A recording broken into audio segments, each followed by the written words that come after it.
আজ রান্নাঘরে কাজ করতে করতে আমাদের ছোটোবেলা নিয়ে বেশ কিছু কথা বলবো। আমাদের ছোটোবেলাটা কেমন ছিল, আমাদের ছোটোবেলার বাড়ি কেমন ছিল, সেই বাড়ির আদব কায়দা নিয়ম কানুন কীরকম ছিল, আজ সেই কথাই বলবো। আমি লেখাটার নাম দিয়েছি আমাদের বাড়ি অমৃত কুটির। আমাদের মুখার্জি বাড়ির নাম ছিল অমৃত কুটির। বাড়িটার জন্ম 1927। সে বাড়ি কিন্তু আজ আর নেই, সেখানে মাল্টি স্টোরেড বিল্ডিং হয়ে গেছে। তবে আমাদের ছোটোবেলার, আমাদের বড় হওয়ার, আমাদের ভালোবাসার, ভয় পাওয়ার, খেলাধুলার, আবেগের রাজ্য ছিল এই অমৃত কুটির। আজ তারই কিছু স্মৃতিচারণ করব। অনেকে আমাদের বাড়িকে জামরুলতলা বাড়িও বলতো, কারণ আমাদের বাড়ির সামনে জামরুল গাছটা ছিল বিশাল বড়। থোকা থোকা জামরুল হতো, একই মরশুমে 3 বার হতো। আমরা কত যে জামরুল খেয়েছি তা বলার কথা নয়। ছাদে উঠে আঁকশি দিয়ে পারতাম, ছাদের গায়েই যেন গাছটা হুমড়ি খেয়ে থাকতো। আর ছিল সেই গাছের ছায়া, ভীষণ ঠান্ডা ছায়া। গাছের নিচেই ছিল বড় বড় বারান্দা, আর হেলান দিয়ে বসার উঁচু ধাপ ছিল। সে ধাপের ওপরে আমরা খেলতাম, বসে আড্ডাও দিতাম, গল্প হতো, বিশ্রাম নিতাম।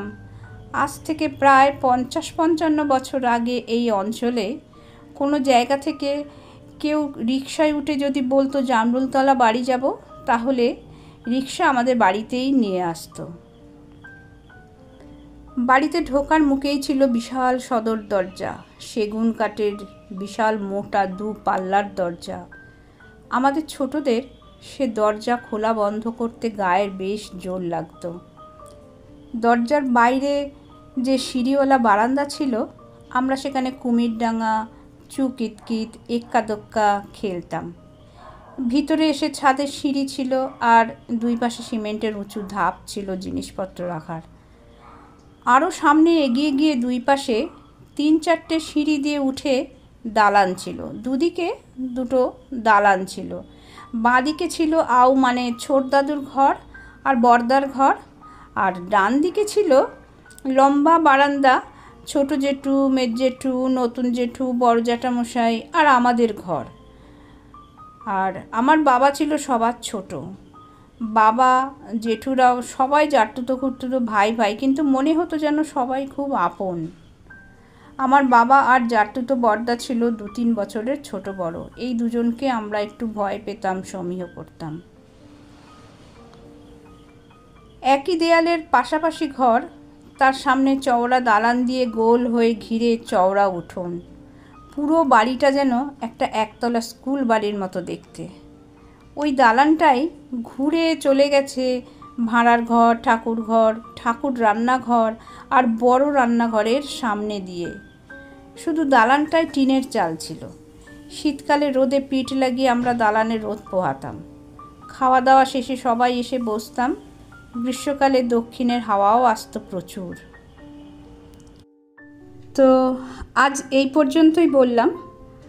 পরের দিন আবার এর পরের থেকে বলবো। লেখাটা অনেক বড়, মাঝে মাঝেই বলবো গল্পগুলো। আর আজকে রান্না করলাম কাঁচা আমের ফটফটি ঝোল। প্রথমেই দেখিয়েছি সর্ষের তেলে শুকনো লঙ্কা, সর্ষে আর 5 ফোড়ন দিয়ে আমের টুকরোগুলো ছেড়ে দিয়েছিলাম। দিয়ে একটু লবণ, হলুদ দিয়ে আমি বেশ খানিকটা জল দিয়েছিলাম, অনেকটা জল দিয়েছিলাম। আর এই আমের ঝোলটা বাতাসা দিয়ে হয়। আপনারা গুড় দিয়েও করতে পারেন, গুড় দিয়েও খুব ভালো হয়। যারা গুড় খান না, চিনি দিয়েও করতে পারেন। এই আমের ঝোলটা এতটাই পাতলা হবে যে চুমুক দিয়ে খেতে এই আমের ঝোলটা খুবই ভালো লাগবে। গ্রীষ্মকালে আমের এই পাতলা ঝোলটা শরীরকে খুব ঠান্ডা রাখে, তাই মাঝে মধ্যেই এই আমের পাতলা ঝোলটি করে খাবে। আমের এই পাতলা ঝোলটি বহু পুরনো দিনের ঝোল। ছোটোবেলায় দেখতাম বাবা জেঠুরা সবাই এই আমের এই পাতলা ঝোলটাকে ফটফটি ঝোল বলতো। তো এইটা খেতে খুবই ভালোবাসতো। গরম গরম আমি কাঁচের পাত্রে তুলে নিচ্ছি। চাটনি বা টক জিনিস কখনোই অন্য কিছুতে রাখবেন না, কাঁচের পাত্রেই রাখবেন। আর আমের এই ঝোলটি গরম গরম খাবেন না, এটিকে ঠান্ডা হতে দেবেন, দিয়ে তারপরে খাবেন। আমি বেশ অনেকটাই তৈরি করেছি, ফ্রিজে 5-6 দিন ঠিকই থাকবে, তবে ওই কাচের পাত্রেই রাখতে হবে। প্রতিদিন সেখান থেকে একটু করে বার করে নিতে পারবেন। কতটা পাতলা হয় দেখুন, আমি হাতা দিয়ে তুলে দেখাচ্ছি। ঠিক এই রকম পাতলা হলে টক টক মিষ্টি মিষ্টি এই ঝোলটা খেতে দুর্দান্ত লাগে। আজকের ভিডিও এখানেই শেষ করলাম। ভিডিওটি কেমন হয়েছে অতি অবশ্যই জানাবেন। সবাই ভালো থাকবেন। ধন্যবাদ।